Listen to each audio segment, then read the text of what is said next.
Learn English easy. Apparently, wearing dark shades indoors is the new power move for world leaders in 2026. Okay. Now I see where this is going. If it's good enough for the president of France while he's addressing the global elite, I figured it might be good enough for a podcast studio in a basement. You are, of course, referring to Emmanuel Macron's very memorable appearance at Davos. I am. I was half expecting you to show up in a pair of aviators today just to channel that diplomatic mystique. I think I'll leave the mystique to the politicians. I'll stick to the analysis, if that's okay. Fair enough. But seriously, we are going to pivot from the fashion choices of the elite, as fun as they are, to the actual state of the world, because it's one of those days where you look at the headlines and you realize they aren't just random events happening in different places. Right. We're looking at a convergence. We have this huge political story, we have a really tragic accident, and we have a climate report. And on the surface, they seem totally unrelated. Completely separate. But they're actually telling the exact same story. And that was what? His core argument was that we are all witnessing a shift towards a world without rules. A world without rules. That sounds like the tagline for a post-apocalyptic movie. What does he actually mean by that in a political context? He's talking about the disintegration of what political scientists call the rules-based international order. Okay, break that down for us. It's basically the system the world tried to build after the horror of World War II. It's the idea that we have the United Nations, we have treaties, we have the Geneva Conventions. You have a rule book. We have a rule book. And the most important rule in that book is that you can't just invade your neighbor because you feel like it, or because you think their land should be yours. And Macron is saying that book is being thrown out. He's saying it's being trampled. That's the word he used, trampled. He said international law is being actively replaced by the law of the strongest. Might makes right. The oldest rule of them all. Precisely. If you have the biggest army or the biggest economy, you decide what's true. You decide what the rules are. He explicitly called out imperial ambitions that are resurfacing across the globe. It's not hard to guess who he might be talking about there. Not at all. And then he dropped this line that I found really, really interesting. He looked out at this crowd of world leaders and CEOs and said, "Don't waste time with crazy ideas." Crazy ideas. That feels very specific. That's not a general statement. Who is he talking to there? Well, he didn't say a name. He didn't have to. But everyone in that room and everyone watching from home knew exactly who that was aimed at. The United States. Specifically, the administration of Donald Trump. And this connects us directly to the Greenland crisis. Because crazy ideas is exactly how people described it back in 2019 when Trump first floated the idea of buying Greenland. Right. Back then, it was widely dismissed. It was treated as a joke, you know, a real estate developer's fantasy. Oh, he wants to buy a giant island. How quaint. A punchline on late-night talk shows. Exactly. But here we are in January 2026, and the laughter has completely stopped. It is not a joke anymore. No. It's gone from, I want to buy this island, to something much more menacing. It's more like, I might just take this island. Essentially, yes. Yes. The sources we have describing the situation as of January 20th paint a very, very tense picture. This is no longer being framed as a deal. So how is it being framed? Trump is framing this as a matter of absolute necessity for American national security. He always frames things that way, doesn't he? National security is the ultimate justification. He does. But look at the language he's using now. In one press conference, he claims to have done more for NATO than any other person alive or dead. Alive or dead? He really has a way with hyperbole. It's almost impressive in its audacity. It's all part of the branding. But underneath that branding, he's actively questioning the fundamental premise of the alliance. He's asking if NATO would come to the U.S.'s rescue. He's flipping the script. Completely. For 70 years, Europe is worried if the U.S. will uphold Article 5 and come save them. He's saying, "What have you done for me lately? Would you save me?" It's a loyalty test that he knows they can't answer easily. And when he was asked directly by reporters how far he would go to seize Greenland, what did he say? His answer was just 3 words. You'll find out. Chilling. That is ominous. That's not diplomatic ambiguity. That's a direct threat. It implies that military capability is on the table as a potential option. And to back that up, to show he's serious about rewriting the global rulebook, he's floating this idea of a board of peace. A board of peace. That sounds like something from a corporate dystopia novel, like something a CEO would come up with. Well, his argument is that the UN is, in his words, not very helpful. Understatement of the year. So this board of peace concept is crucial to understand because it aligns perfectly with that law of the strongest theme Macron was warning about. How so? Well, think about the UN. In theory, it's based on the idea of consensus. Every nation, big or small, gets a voice. The nation of Tuvalu has a vote, just like the United States. Right. One country, one vote, at least in the General Assembly. Exactly. But a board of peace. That name implies a small group of powerful players, the great powers, sitting in a room and carving up the world. A corporate boardroom for the planet. I'll take this sphere of influence, you take that one, and we don't really have to worry about what the smaller countries think about it. It's basically the Yalta Conference in 1945. It's a return to 19th century empire building. That is the deep fear in European capitals right now. It creates a world where if you're a smaller nation like Denmark or, say, Estonia or Lithuania, your sovereignty only exists as long as a great power allows it to.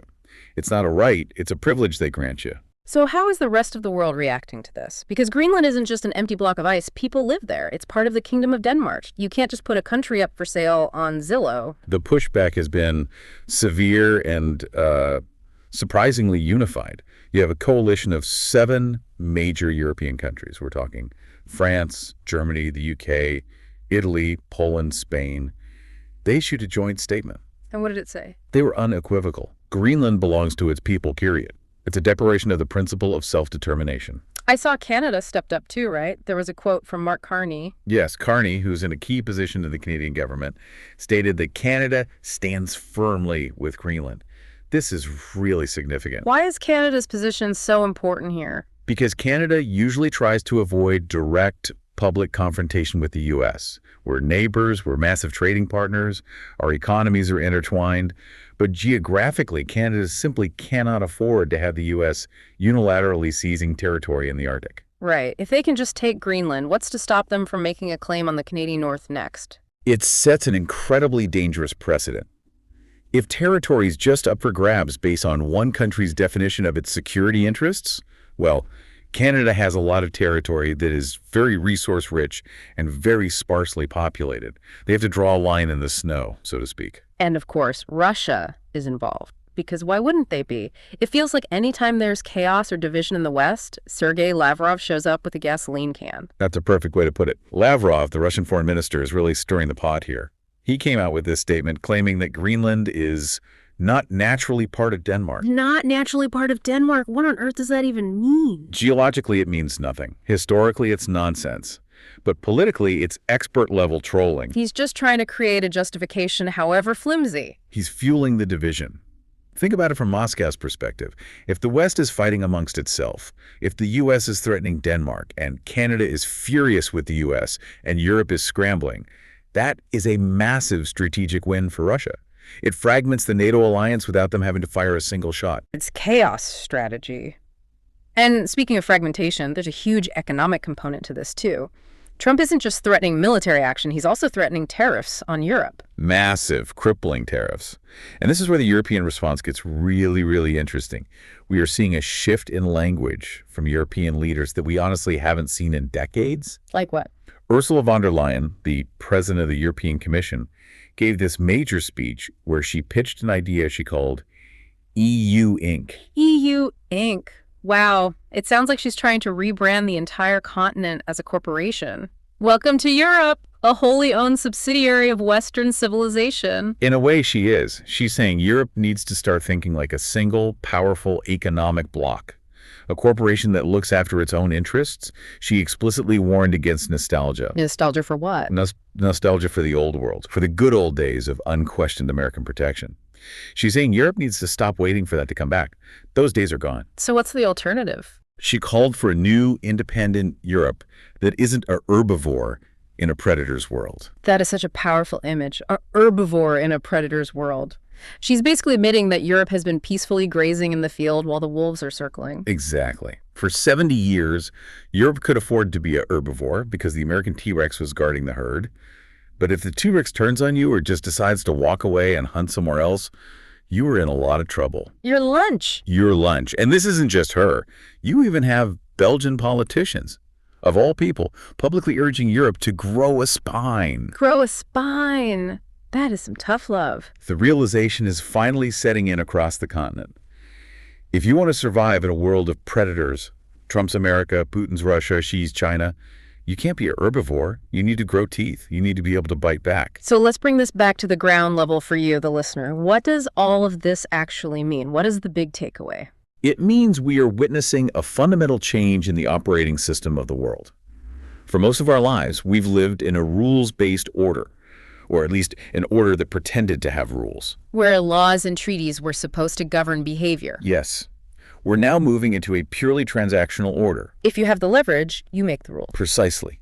If you have the money, or the military might, or the critical resources, you dictate the terms. Everyone else has to adapt or get run over. It is the law of the strongest, just like Macron warned about from behind his sunglasses. That is a profoundly sobering thought.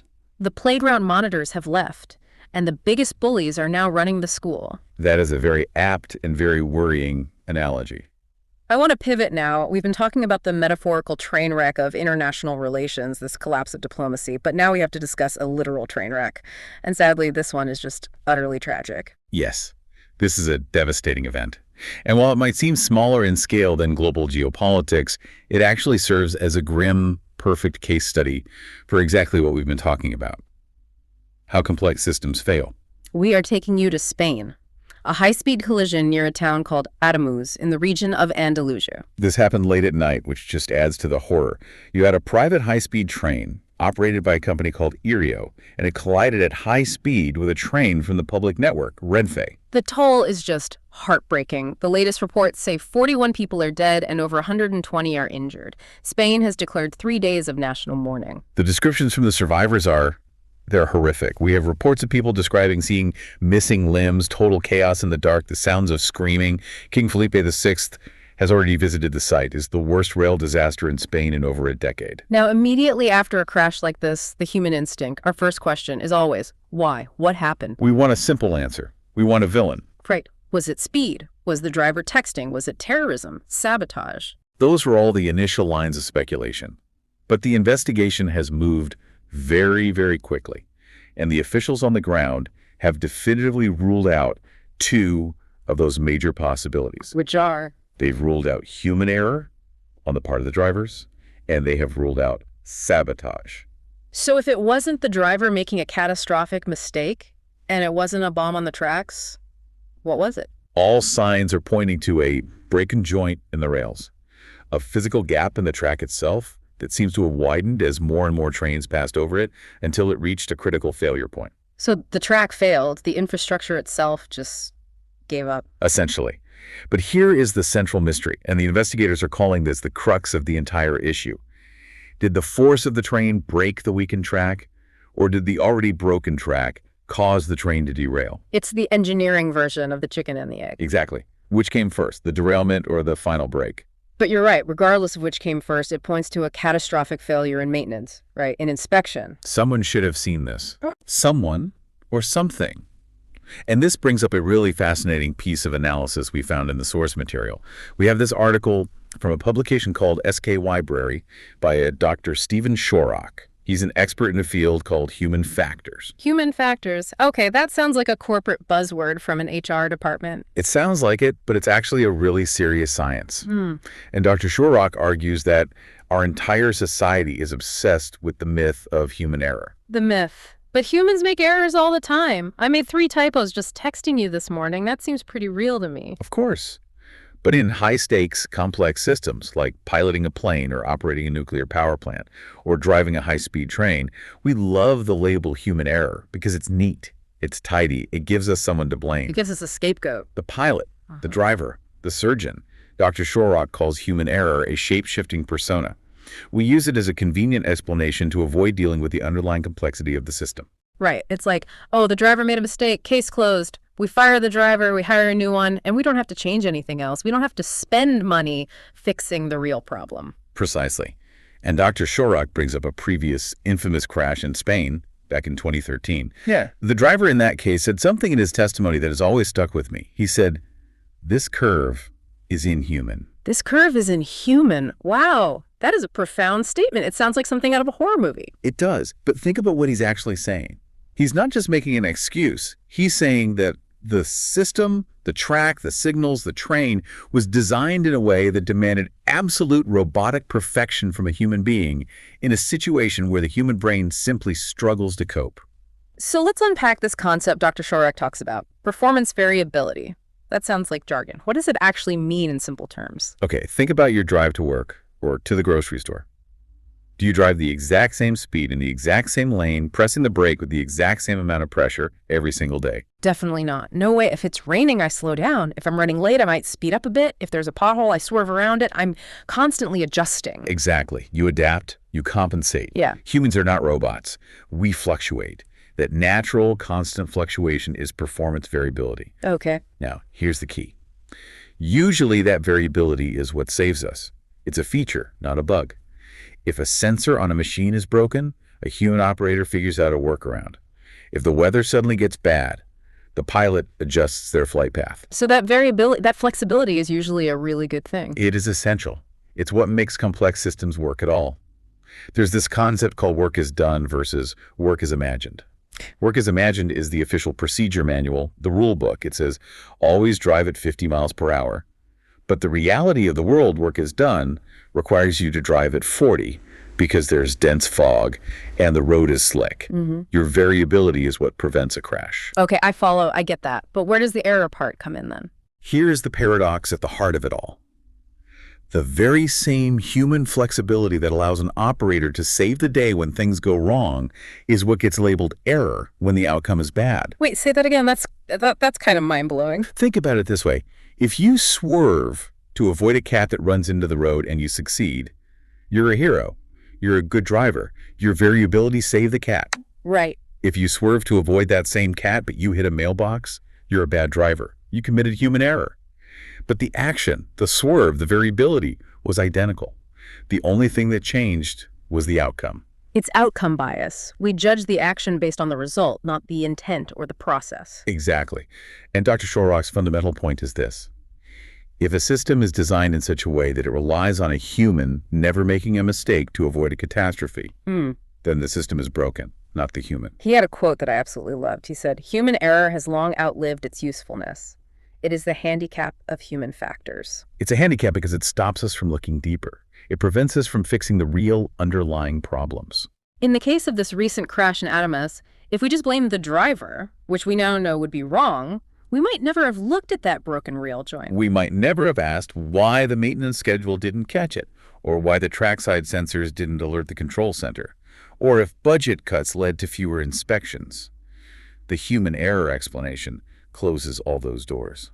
So for our listener right now, just think about your own workplace for a second. When a mistake happens, someone sends the wrong email to a client or deletes a critical file, what is the first instinct? Is it to blame the person? Oh, Jerry messed up again. Classic Jerry. Exactly. Or do you follow this new model and look at the broken joint in the process that allowed that mistake to happen in the first place? It's a huge shift in mindset. You move from blaming the individual to examining the resilience of the system. Why did the system allow Jerry to delete that critical file so easily? Was there no confirmation prompt, no backup system? Right. Put a confirm button on it, Jerry. Speaking of systems failing under pressure, we have to talk about our third story. We're going from the heat of a crash site in Spain to the freezing bitter cold of Eastern Europe. We are looking at a winter risk assessment for Ukraine for the 2025 to 2026 season. And this report comes from two major bodies, the World Health Organization and an organization called IRIS. And this report is, to put it mildly, grim. Now, we all know it gets cold in Ukraine. It's Eastern Europe. Winter is a known quantity. But this report makes a specific point of saying it's not just weather anymore. The cold is now being classified as a hazard. What is the difference? The difference is infrastructure. Cold is just weather when you have a warm house to go to, when you can turn up the thermostat. But when you are in the middle of an ongoing conflict that has systematically targeted and damaged the energy infrastructure, that cold becomes a weapon. It becomes a hazard. It becomes a hazard because the systems we've built to protect ourselves from it are gone. So the shield is down. The shield is down. And the report makes it very clear that this isn't affecting everyone equally. It never does. No. It's always the most vulnerable populations. The elderly, people with chronic illnesses, children under the age of 5. They are all at what the report calls heightened risk. And we have to think about what that means in practical human terms. It's not just about shivering or being uncomfortable. It's about what experts call the energy health nexus. The energy health nexus. Break that down for us. The modern healthcare, at its core, runs on electricity. It's that simple. If the power's out because the grid has been bombed or there's no fuel for the generators, you cannot run an incubator for a premature baby. You can't keep essential medicines like insulin refrigerated. Exactly. If you're a kidney patient on dialysis, you need a machine that plugs into a wall. That machine is your lifeline. No power, no dialysis. And it goes even further than that, right? It's not just about the hospitals. Not at all. Think about the logistics. If the roads are impassable due to ice because there are no snow plows running, because the fuel is needed for the military or the equipment has been destroyed, an ambulance simply cannot get to someone having a heart attack. A pregnant woman can't get to the hospital to give birth. It really connects back perfectly to what we were just saying about the train crash in Spain. It does. It's the same principle on a much larger, more brutal scale. It highlights how infrastructure is safety. We take it for granted. We don't think about the rails under the train until they break.